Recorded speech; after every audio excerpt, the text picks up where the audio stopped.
নমস্কার, মালতী সেলাই ট্রেনিং সেন্টারে সবাইকে স্বাগত। আজকে আমরা শিখব গোলকার নাইটি কিভাবে কাটিং করতে হয়। খুবই সহজ পদ্ধতিতে, একদম বিগিনার্স যারা একদম নতুন কিভাবে কাটতে হয় জানে না, তাদেরকে বলবো অবশ্যই ভিডিওটা ভালো করে মন দিয়ে দেখো। একবার যদি তোমরা মন দিয়ে পুরো ভিডিওটা দেখো তাহলে অবশ্যই তোমরা নিজেরাও কিন্তু এই গোলকার নাইটি কিভাবে কাটিং করতে হয় তোমরা কিন্তু খুবই সহজেই শিখতে পারবে।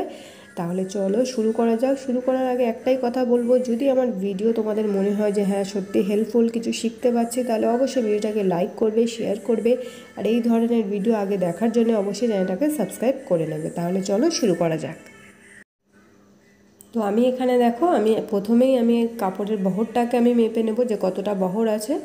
তো এখানে দেখো এটা 44 ইঞ্চি বহর আছে, আর এটা 2 মিটার কাপড়। যেহেতু এটা থান কাপড় সেহেতু মিটার হিসাবে আমি নিয়েছি, আর না হলে নাইটির কাপড় কিন্তু 3 মিটারের কাপড়, ওটা একসাথেই কিন্তু পিস হিসাবে পাওয়া যায়। আর যখন আমরা থান কাপড়ে করব তখন আমাদের মিনিমাম কিন্তু 2.5 মিটার মতো কাপড় লেগে যাবে, কিন্তু আমি এই 2 মিটার কাপড়ের মধ্যেই কিন্তু আমি আজকে নাইটিটা বানাবো। আর আমার হাইট যেটা হচ্ছে 5 ফুট 2 ইঞ্চি, তো আমার হাইটের হিসাবেই কিন্তু আমি এটা বানাচ্ছি। তো এটা বহরের দিক থেকেই কিন্তু আমাকে নিতে হবে, কারণ 2 মিটার কাপড় মানে 80 ইঞ্চি, তার হাফ হচ্ছে 40 হলে তো আর হবে না, সেটা হাঁটুর উপরে উঠে থাকবে নাইটি, অত শর্ট তো তোমার ভালো লাগবে না। তো সেই হিসাবে আমি কিন্তু এটা আমাকে বহরের দিক থেকেই নিতে হবে। তো সেই জন্য আমি এখানে কি করছি, যেহেতু এটা 2 মিটার 80 ইঞ্চি আছে, আর আমাদের ঘের হিসাবে, নাইটির ঘের হিসাবে 70 ঠিকই আছে, একদম ঠিকই আছে 70। তো আমি 70ই রাখতে চাইছি, সেই কারণেই আমি এখান থেকে এক সাইড থেকে 10 ইঞ্চি মতন আমি কেটে বের করে নিচ্ছি। এটা পরে আমি নিচের দিকে যে জুড়ে নেব এটা, তাহলে আমার লেন্থটাও একটু বেড়ে যাবে। তো আমি এখান থেকে 10 ইঞ্চি মতো বার করে নিচ্ছি। তাহলে এখান থেকে যদি 10 ইঞ্চি আমি বার করে নিই 2 মিটার থেকে, তাহলে এটা আমার কিন্তু 70 থেকে যাচ্ছে, যেটা কিনা একটা নাইটির ঘের হিসাবে ইনাফ হয়ে যাবে। ঠিক আছে, তাহলে এখানে দেখো আমি এটা 4টে ভাঁজ করে নিয়েছি যাতে কাটতে সুবিধা হয়। তো এখান থেকে এই 10 ইঞ্চি আমি মাপ করে নিলাম। এবার এই 10 ইঞ্চিটাকে কিন্তু আমি এখান থেকে সোজা কেটে বের করে নেবো। এইটা আমি পরে নিচের দিকে জুড়ে নেব, তাহলে আমার লেন্থটাও কিন্তু এসে যাবে। তো এবার আমি এটাকে ফের 4 ভাঁজ করে নেব। তো দেখো আমি এটাকে ফের এরকমভাবে লম্বায় কিন্তু 4 ভাঁজ করে ফেলে নিলাম এইভাবে। তো এইভাবে 4 ভাঁজ করে ফেলে নেওয়ার পর এখানে একটা জিনিস বলে দিই, ভাঁজ কিন্তু আমার দিকে আছে, আর যে খোলা দিকটা সেটা কিন্তু বাইরের দিকে আছে। তো নাইটির এই একটা হিসাব, যেটা গোলকার নাইটির সমস্ত মাপ আমাদের কি হয়, ভাঁজের দিক থেকে আমরা সবসময় মাপ করে যাই, কিন্তু এই গোলকার নাইটি কিন্তু সবসময় খোলা দিক থেকে এর মাপটা আসবে। ঠিক আছে, তো এখানে কিন্তু আমি পাশের স্ক্রিনে আমি আমার যে মেজারমেন্টটা আমি তোমাদের দিয়ে দিলাম, তোমরা অবশ্যই মেজারমেন্টটা দেখে নেবে। তো এই খোলা দিক দেখতে পাচ্ছ, এটা খোলা দিক, এই খোলা দিক থেকেই কিন্তু আমরা মাপটা নেব। ঠিক আছে, তো এই খোলা দিক থেকে প্রথমেই এখানে আমি কাঁধ নিচ্ছি 7 ইঞ্চি। ঠিক আছে, কাঁধ নিলাম এখানে 7 ইঞ্চি। এবার আমি এখানে ফের 3 ইঞ্চিতে আমি এখানে একটা দাগ দিলাম। প্রথমে 7 ইঞ্চি কাঁধ নিলাম, আর ফের এদিক থেকে 3 ইঞ্চিতে কিন্তু আমি দাগ দিলাম। তাহলে আমাদের যে কাঁধের কাপড়টা থাকবে সেটা 4 ইঞ্চি থাকবে, আর 3 ইঞ্চি আমাদের কিন্তু বাইরের দিক থেকে এটা কেটে বাদ যাবে। ঠিক আছে, তো এবার যে 3 ইঞ্চি দাগ দিয়েছি এখান থেকে এটা আমি আবার 7 ইঞ্চি বগলের মাপ নিলাম। এবার এটাকে আমি সোজা করে নেব, এদিক থেকেও সোজা করে নেব, আর এখান থেকেও এটাকে সোজা করে দিলাম এইভাবে দিয়ে। আর এখানে আমি কিন্তু গোল মতো রাউন্ড শেপ দিয়ে দেবো। তো আমি এখানে স্কেলের মাধ্যমে দিচ্ছি, তোমরা কিন্তু এমনি হাত দিয়েও দিতে পারো, কোনো অসুবিধা তো নেই। তো এইভাবে কিন্তু আমাদের এইটা হয়ে গেল বগল। ঠিক আছে, এটা আমাদের বাইরের সাইডটা কিন্তু এটা বগল হয়ে গেল। ঠিক আছে, এইভাবে।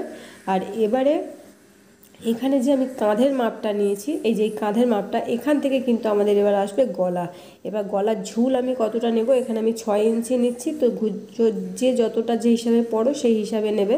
এটাকেও আমি সোজা করে নিলাম, আর এদিক থেকেও কিন্তু আমি এখানেও 6 আমি মেপে নিয়ে এটাকে এদিক থেকেও কিন্তু এইভাবে টেনে নেব। ঠিক আছে, এই টেনে নিলাম নিয়ে এখানেও কিন্তু আমি গলার যে আমাদের গোল গলা হবে সেই গলার রাউন্ড শেপটাও কিন্তু আমি স্কেলের মাধ্যমে দিয়ে দিচ্ছি, এটা তোমরা হাত দিয়ে দিতে পারো। তো এই কিন্তু আমি দিয়ে দিলাম, ব্যাস। এই নাইটির এই হচ্ছে কাটিং, এখানে আর কোনো কাটিং হবে না। এইভাবে কিন্তু এটা হয়ে গেল, বাইরের দিকে ওটা আমাদের বগল, আর এদিকে হয়ে গেল আমাদের গলা। বাস, সিম্পল, এই দুটো জিনিসই কিন্তু আমাদের নাইটির কাটিং। তো এবার আমি এটাকে কেটে নেব এইভাবে, গলার বগলটা কেটে নিলাম। আর এখানে একটা জিনিস, এখানে আমার শোল্ডার ডাউন করতে হবে, যেটা করা হয়নি। এখানে 1/2 ইঞ্চি আমি এখানে শোল্ডার ডাউন করছি। তো এটা শোল্ডার ডাউনটা কিন্তু করবে, তাহলে কিন্তু শেপটা ভালো আসবে। তো এই 1/2 ইঞ্চি আমি এখানে শোল্ডার ডাউন করে দিলাম। ঠিক আছে। দিয়ে এই কিন্তু আমাদের পুরো নাইটির কাটিং কিন্তু একদম রেডি, এর মধ্যে আর কোনো কাটিং নেই। আর এই যে গলাটা তোমরা দেখতে পাচ্ছ এত বড়, এটা এখানে আমাদের এইভাবে কিন্তু কুঁচি আসবে, তখন কিন্তু আমার গলাটা এইভাবে কিন্তু তৈরি হয়ে যাবে, সেটা কিন্তু সেলাইয়ের মাধ্যমেই হবে।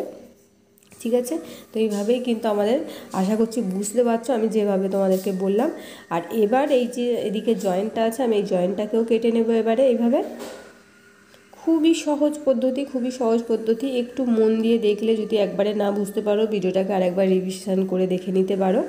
এবার এই নিচের দিকটা যেটা লেন্থ আমার শর্ট হবে, সেই এই যেটা আমি 10 ইঞ্চি কেটেছি, এটাকে হচ্ছে কি এরকম 5 ফোল্ড করে নেব, নিয়ে এই 5 এসে যাবে, তাহলে এখানে আমার 44 আছে, আর এই 5 ইঞ্চি আরও চলে যাবে, তো আমার হাইট হিসাবে কিন্তু এটা আমার নাইটি এসে যাবে। তো এইভাবে কিন্তু আমি এটা এখানে জুড়ে নেবো, আর যেটুকুনি একটু বাড়তি থাকবে সেটা আমি কেটে বাদ দিয়ে নেবো। তো এইভাবে এটা এখানে জুড়ে নিলাম, তাহলে দিব্যি কিন্তু আমার 2 মিটার কাপড়ের মধ্যে আমার দিব্যি কিন্তু এই নাইটি কিন্তু এসে গেল, তোমরা দেখতে পাচ্ছ। তো এই কিন্তু আমাদের বডির এটা হয়ে গেল। এবার আমাদের পট্টি কাটতে হবে।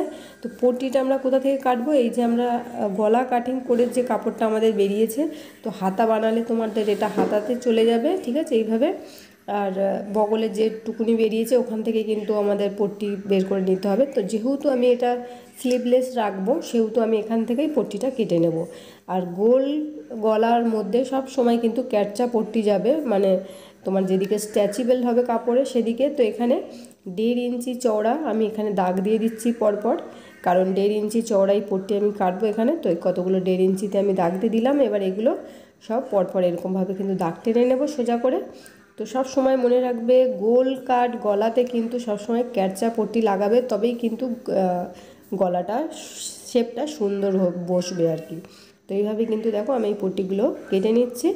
তো এইভাবে আমাদের পট্টি কিন্তু কাটিং হয়ে গেল। এগুলো আমাদের গলায় আর বগলে 2 জায়গাতেই আমাদের এই পট্টি লাগাতে হবে।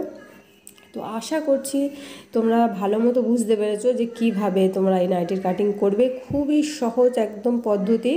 তো যদি ভিডিওটা অবশ্যই ভালো লেগে থাকে তাহলে অবশ্যই কিন্তু ভিডিওটাকে লাইক করবে, শেয়ার করবে, আর এই ধরনের ভিডিও দেখার জন্য চ্যানেলটাকে কিন্তু অবশ্যই সাবস্ক্রাইব করে নেবে, তাহলে যখনই কোনো আমি ভিডিও আপলোড করব সবার আগে কিন্তু তোমাদের কাছে পৌঁছাবে। তাহলে আজকে এই পর্যন্ত।